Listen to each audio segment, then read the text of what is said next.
À l'origine, les êtres humains avaient un sommeil polyphasique, c'est-à-dire que les êtres humains dormaient en 2 phases.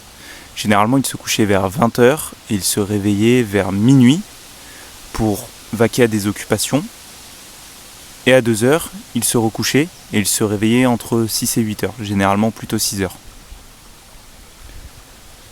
Aujourd'hui, nous dormons tous d'une traite. Et cela est dû à quoi ? C'est dû à l'industrialisation. C'est-à-dire que depuis que la société est capitaliste, qu'elle veut un rendement immédiat et rapide avec de la main-d'œuvre, on a mis 1 heure de réveil pour tous les travailleurs. On a dit qu'ils allaient tous se réveiller à 6h pour aller travailler à 7 ou 8h. Si tu veux vraiment te reconnecter à l'état naturel de l'être humain, essayer le sommeil biphasique, c'est une bonne idée. Je l'avais essayé moi quelques fois. Je me souviens qu'à un moment je me réveillais à 4 ou 5 heures et juste pour vivre en fait l'état de nuit, parce qu'en fait on ne le vit plus à l'heure d'aujourd'hui. Les êtres humains ont peur de la nuit. On a inventé la lumière artificielle. C'est-à-dire que de nos jours, il y a des villes où il ne fait jamais nuit parce qu'il y a des lumières artificielles toute la nuit. Et avec nos téléphones, on a aussi créé un 2e soleil. C'est-à-dire que notre cerveau n'est plus capable de sécréter la mélatonine au bon moment parce qu'on est tout le temps en train de lui sécréter de la lumière. Et lui, qu'est-ce qu'il comprend ? Il fait encore jour, donc je ne vais pas envoyer les neurotransmetteurs qui permettent à Jean-Baptiste, imaginons, de s'endormir. Donc c'est ça le vrai problème aujourd'hui, à l'heure actuelle, autour du sommeil, c'est qu'on ne vit plus avec le soleil. Avant, nos ancêtres vivaient avec le soleil, c'est-à-dire qu'ils se réveillaient quand le soleil se réveillait, ils se couchaient quand ils voyaient la lune et le soleil se couchait. Donc c'était très très simple. Et généralement, les activités étaient rythmées autour du soleil, c'est-à-dire que le soir, ça allait être plutôt des choses de l'ordre de la contemplation, de raconter des histoires, etc. Et la journée, c'était la cueillette, la chasse, construire des abris, des bijoux, par exemple, en coquillage, essayer d'explorer, trouver de nouvelles terres, etc.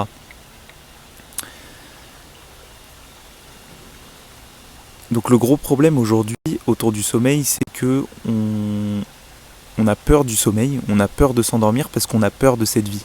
On n'aime pas cette vie. On n'aime pas le fait de vivre dans cette société.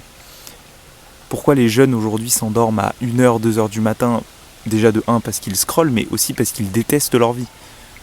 Ils savent au fond d'eux qu'ils n'aiment pas cette vie, que cette vie n'est pas naturelle, que cette vie n'est pas faite pour eux.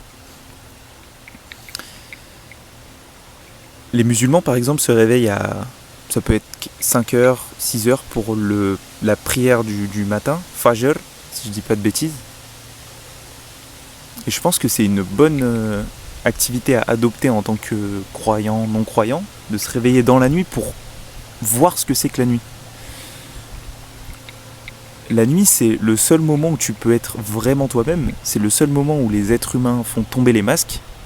Le boulanger fait tomber son masque de boulanger. L'artisan fait tomber son masque d'artisan. Le footballeur fait tomber son masque de footballeur. Et on redevient tous des humains. Et la nuit, c'est peut-être le seul moment où tu peux être différent des autres, puisque tout le monde dort à partir de minuit, 1h, et si ça se trouve, dans ton quartier, tu es le dernier éveillé. Et ça, c'est une bonne métaphore pour dire que c'est pour ça que la nuit, il y a de la création, il y a une émanation, il y a quelque chose qui se passe. La plupart des auteurs, la plupart des poètes, etc., écrivaient la nuit. Ils écrivaient leurs œuvres d'art la nuit, parce que c'est plus inspirant que la journée, surtout la journée dans notre société actuelle. La rue est juste devenue un espèce de quai de passage de train où juste on passe mais on ne se regarde plus, on est tous sur nos téléphones.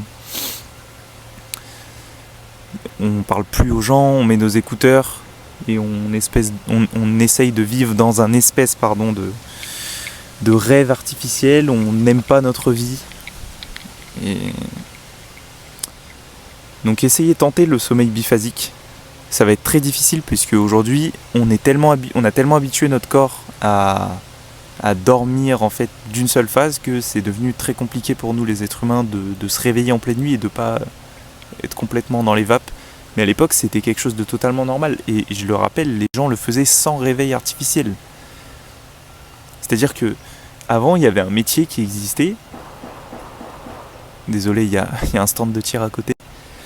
Il y avait un métier qui existait notamment dans Paris, c'était je sais plus le nom de ce métier, mais c'était quelqu'un qui allait réveiller les gens. Il avait une échelle et il allait toquer aux fenêtres. Il réveillait les gens le matin, quoi. Donc même dans les tribus ancestrales, etc., t'as toujours quelqu'un t'as toujours un veilleur, en fait, autour du feu, etc. À tour de rôle. Et en fait, on a gardé ce trait de sommeil biphasique. Pourquoi ? Parce que nos ancêtres, à tour de rôle, surveillaient le feu et surveillaient le campement pour protéger les gens d'éventuels prédateurs. Et donc on a gardé ça en nous, en fait. Tout est primal, les gars. Tout est une question d'évolution génétique, d'évolution de notre espèce, quoi. Le sommeil, c'est le seul moment où tu peux vraiment être toi-même, dans le sens où, quand tu rêves la vie que tu as envie d'avoir. Ton cerveau, il enregistre toutes les pensées que tu as, toutes les ambitions, tous les désirs que tu as, et il mélange tout ça. Alors certes, ça donne des rêves un peu étranges, mais il y a du vrai là-dedans. Donc, tu dois commencer à arrêter de vouloir dormir pour vivre une vie de rêve, et commencer à vivre tes rêves dans ta vie. C'est ça le plus important. Merci de m'avoir écouté. Ne vous écartez jamais de la voix. Et je vous dis à bientôt, les gars. Salut.